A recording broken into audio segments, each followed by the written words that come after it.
ఆ రోజు మాత్రమే ఆ తాలూకా చల్ల ప్రయోజనం చూపించి మరుసటి రోజు యథావిధిగా వాళ్ళ తాలూకా వర్తకులు వ్యాపారం చేసుకునే వ్యాపార వాళ్ళ మెటీరియల్తో అది ఫుల్ఫిల్ చేస్తున్నారు. వాళ్ళు మీరు చేస్తున్న సమస్య, మీరు చేస్తున్న చర్య ట్రాఫిక్ని క్రమబద్ధీకరణ గురించి అయితే ముందు చర్యలు అట్నుంచి స్టార్ట్ చేయండి.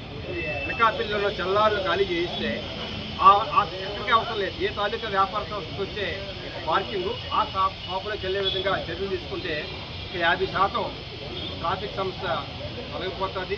మొదటి చిరు వ్యాపారం 30 సంవత్సరాలుగా అనకాపల్లిలోని పార్టీ పరంగా ఎవరు ఏదైనా సరే అనకాపల్లిలో మంచి వాతావరణం గతంలో ఉంది. ఈరోజు కూడా పార్టీల మధ్యన అభిప్రాయ భేదాలు అన్నది పార్టీ పరంగా మీద వ్యక్తిగత నియోజకవర్గం అనకాపల్లి. ఈ క్రమంలో మనం నమ్ముకొని ఇంకా అనేక సంవత్సరాలుగా రోడ్డు మీద వ్యాపారం చేస్తున్న భవిష్యత్తుని కాపాడుతున్న బాధ్యత పాలకులపై ఈ మీద మా మీద ఉంది. కాబట్టి దీని మీద ఒక మంచి కార్యక్రమాన్ని స్థానిక ప్రజాప్రతినిధులతో, ప్రజా సంఘాలతో, గౌరవ పత్రికా విలేకరులతో ఏర్పాటు చేసి ఎవరైతే ఉపాధి కోల్పోయారో వాళ్ళందరికీ ఉపాధి కల్పించాలని, వాళ్ళకి ప్రత్యామ్నాయం చూపించాలని వాళ్ళ గౌరవ జడ్జి గారికి వినతిపత్రం ఇవ్వడం జరిగింది.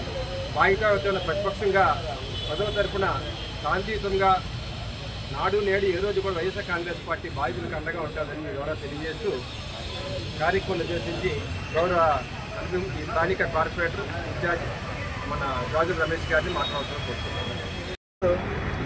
కూటమి ప్రభుత్వం వచ్చిన తర్వాత పేదవాడు అనేవాడు ఉండకూడదు, పేదవాడికి పొట్ట నిండకూడదు, పేదవాడు అసలు బతకేయకూడదు అనే విధంగా ఈరోజు ఈ కూటమి ప్రభుత్వం తాలూకా వ్యవహారం ఉంది. ఎందుకనంటే ఒక రకంగా ఉద్యోగ భద్రత కల్పిస్తామని చెప్పేసి అనేక విభాగాల్లో ఇప్పటికే లక్షల ఉద్యోగాలు తొలగించడం జరిగింది.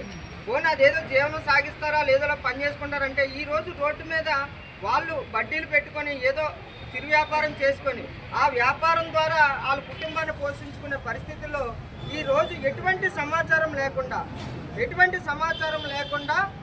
మనం దసరా పండుగ అంటే ప్రతి పేదవాడి ఇంట్లో నవరాత్రులు అమ్మవారిని కొలుచుకొని మా కష్టాలు తీర్చి తల్లి అని చెప్పి ఈ నవరాత్రులు కూడా పూజలు చేసుకునే తరుణంలో ఎటువంటి సమాచారం లేకుండా దసరా రోజు నుంచి, దసరా నవరాత్రులు స్టార్ట్ అయిన దగ్గర నుంచి కూడా వీళ్ళు ఈ పేదవాడు పొట్టకొట్టే కార్యక్రమం, వడ్డీలు తీసే కార్యక్రమం, తోపుడు బండ్లు ఇరగొట్టే కార్యక్రమం అనే కార్యక్రమాలు జీవీఎంసీ పైన అధికారులు చెప్పారని ఇక్కడున్న అధికారులు చేయడం జరుగుతుంది. మేమైతే ఒకటే కోరుతున్నాం, మనం ఉన్నది కూటమి ప్రభుత్వం, సనాతన ధర్మాన్ని కాపాడే ప్రభుత్వంలో ఉన్నామని చెప్పి మనం పెద్ద పెద్ద ర్యాలీలు పెట్టి పెద్ద పెద్ద పండుగలు చేసి ఏవో చేసి దానివల్ల పేదవాడు కొట్టేమీ నిండదు. మనం గుర్తించవలసింది వాడిని వాడిగా బతకాలి, వాడి కాళ్ళ మీద వాడి నిలబడేలాగా ఉండాలి. మీకు అవకాశం ఉంటే ఆ తోపుడు బండిలో ఎవరైతే ఉన్నారో లేదా చిరు వ్యాపారులు ఎవరైతే ఉన్నారో వారికి అక్కడ షెల్టర్ లాగా ఏర్పాటు చేసి అందులో మీరు ఇందులో ఉంచండి, అంతే తప్ప అడ్డదిడ్డంగా ఉండకండి అనే రకంగా కార్యాచరణ చేస్తే బాగుండు. కానీ వాళ్ళకి ఎటువంటి సమాచారం లేకుండా మీ ఇష్టం వచ్చినట్టు ఈరోజు ఈ తోపుడు పళ్ళు కానీ షాపులు కానీ ఇరగొట్టి వాళ్ళ జీవనం మీద కొట్టారు, వాళ్ళ కుటుంబం మీద కొట్టారు, వాళ్ళ పొట్ట మీద కొట్టారు. ఈ రోజు వాళ్ళ కుటుంబాలు రోడ్డున పడే విధంగా మీరు చర్యలు తీసుకున్నారని చెప్పి వేదిక ద్వారా తెలియజేస్తూ ఇక్కడైతే ఎవరైతే ప్రజాప్రతినిధులు ఉన్నారో వాళ్ళందరూ కూడా ఒకటి ఆలోచన చేయాలి. ఈ రోజు పేదవాడు క్యూలో లైన్లో నించొని ఎన్ని గంటలైనా సరే నిలబడి ఓట్లు వేస్తేనే ఈ రోజు మనం గెలిచాము.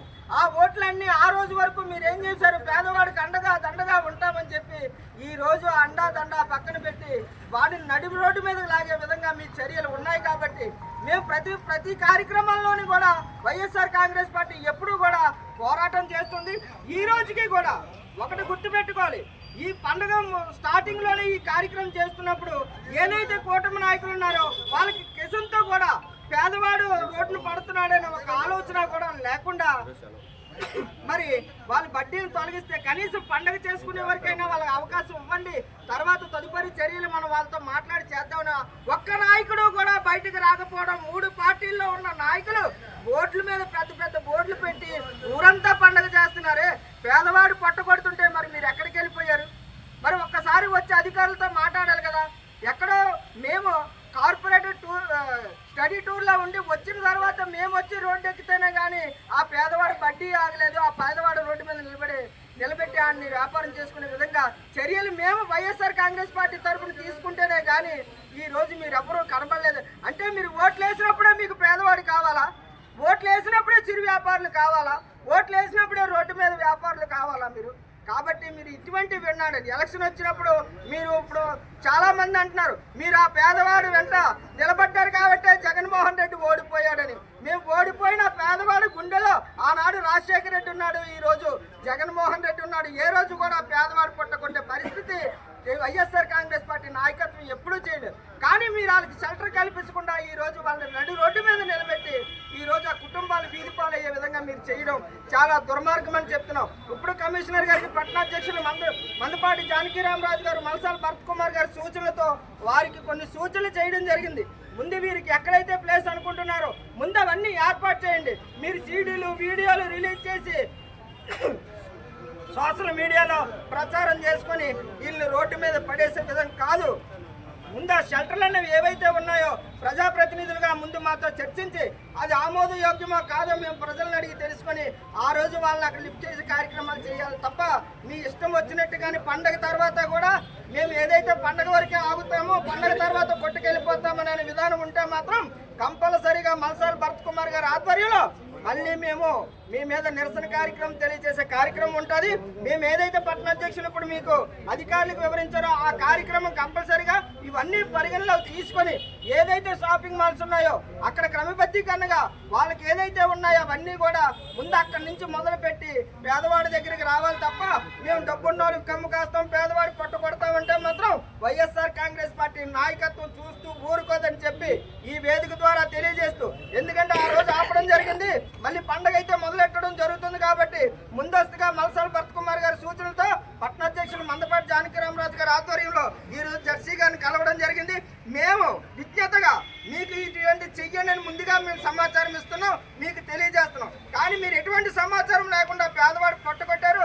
అటువంటి కార్యాచరణ ఏదైనా ఉంటే విరమించుకొని వారికి అండగా నిలబడేటట్టు నిలబడండి.